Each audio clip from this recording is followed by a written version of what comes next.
हरियाणा विधानसभा का मॉनसून सत्र बहुत जल्द शुरू होने जा रहा है और इस मॉनसून सत्र को लेकर हमारे साथ बातचीत करने के लिए हरियाणा सरकार के संसदीय कार्य मंत्री महिपाल डांडा हमारे साथ मौजूद हैं। सर, मॉनसून सत्र की शुरुआत होने वाली है, सरकार की किस तरह से तैयारी है, क्योंकि विपक्ष जो है वो कई सारे मुद्दों को लेकर सदन में हमलावर रहने वाला है।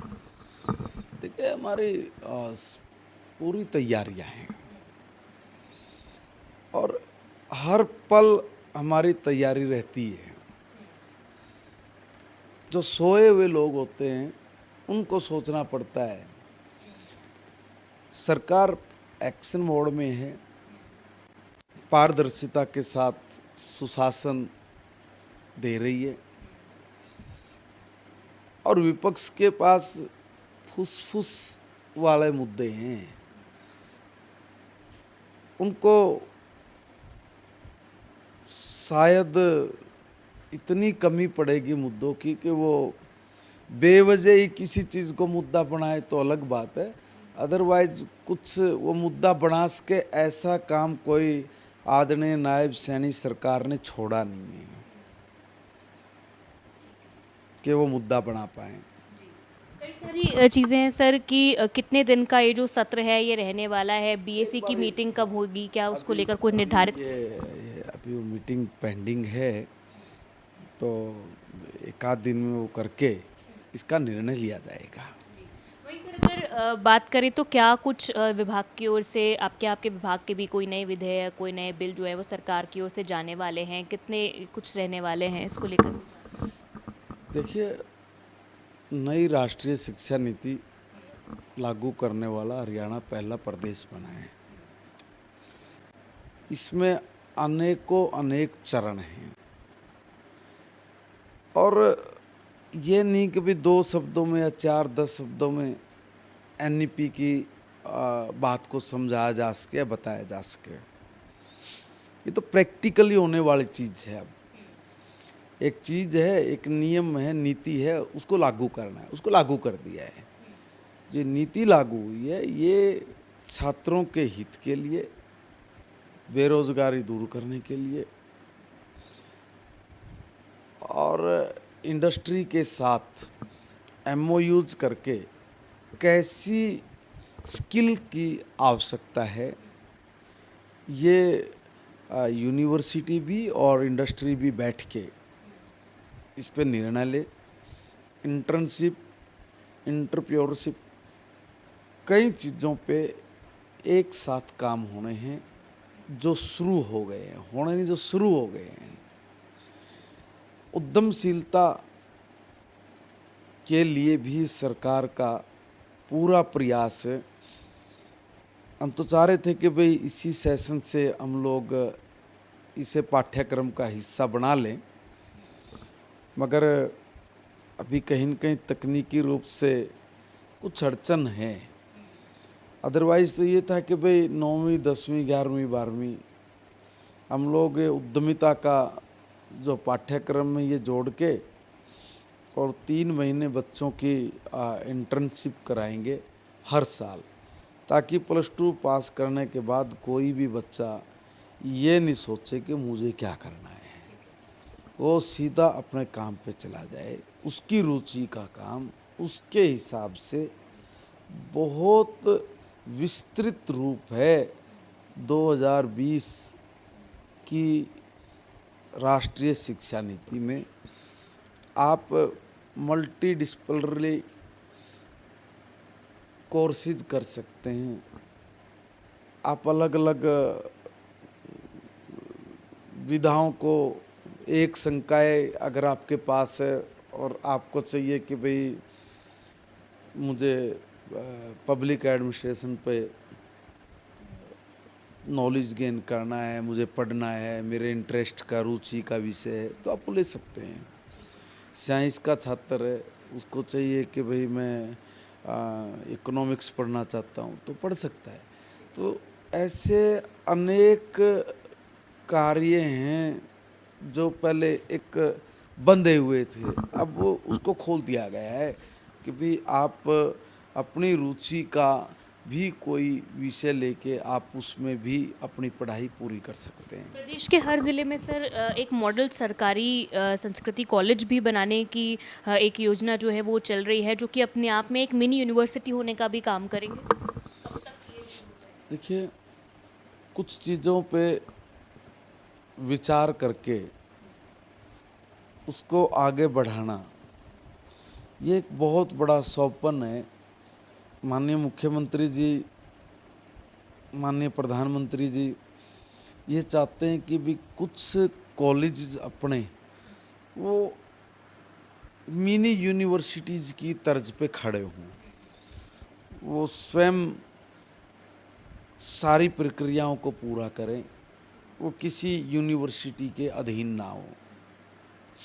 तो इस पर एक बार ही काम चल रहा है, कोई कमी नहीं रह जाए, कोई बाद में बच्चों को दिक्कत ना आए या उसी कॉलेज को कोई प्रॉब्लम ना फेस करनी पड़े।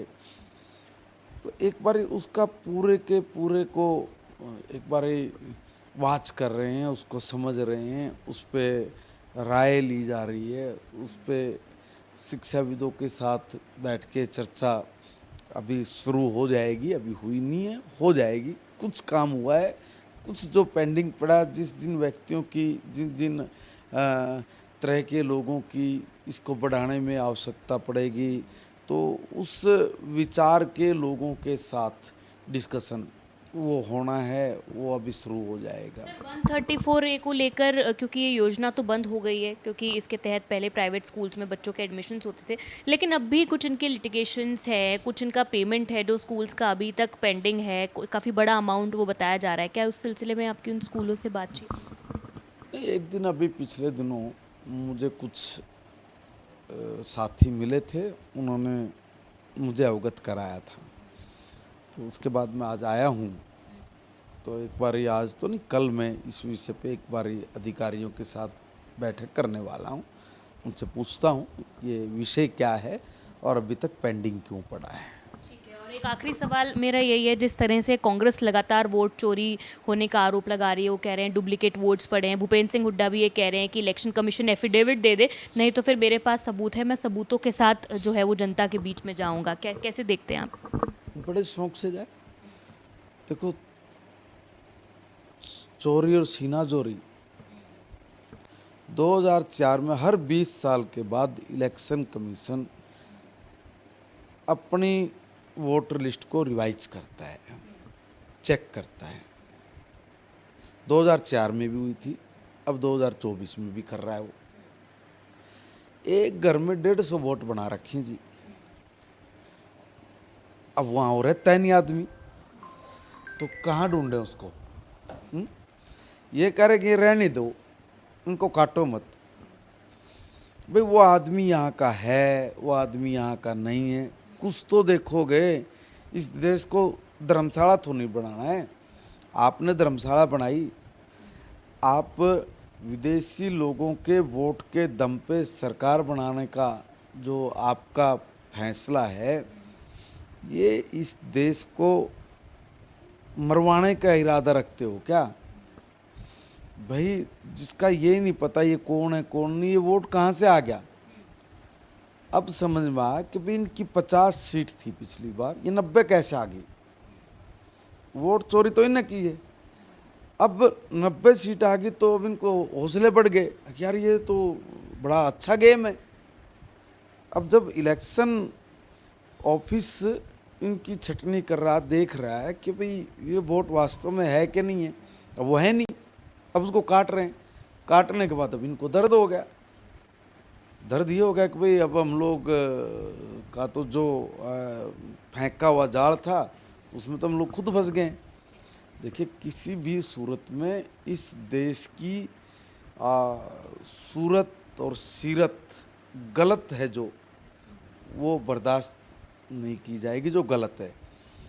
जेन्युइन लोगों का नाम वोटर लिस्ट में 2004 तक जिन लोगों का नाम सूची में था 2004 की, उससे कुछ नहीं पूछा जा रहा है, उसको सीधा जोड़ा जा रहा है। मगर 2004 से पहले उसका तो पूछोगे, भाई तू कहाँ का रहने वाला है, क्या तेरा काम था, क्या तेरा गांव था, कुछ तो होगा तेरे पास दादा लायक, तू इस देश का नागरिक है।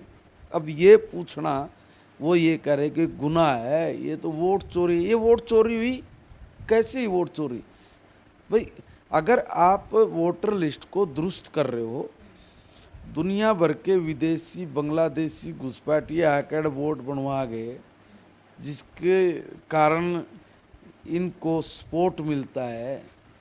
अब इन सपोर्ट के चक्कर में हम अपने देश को थोड़ी नहीं बर्बाद कर लेंगे।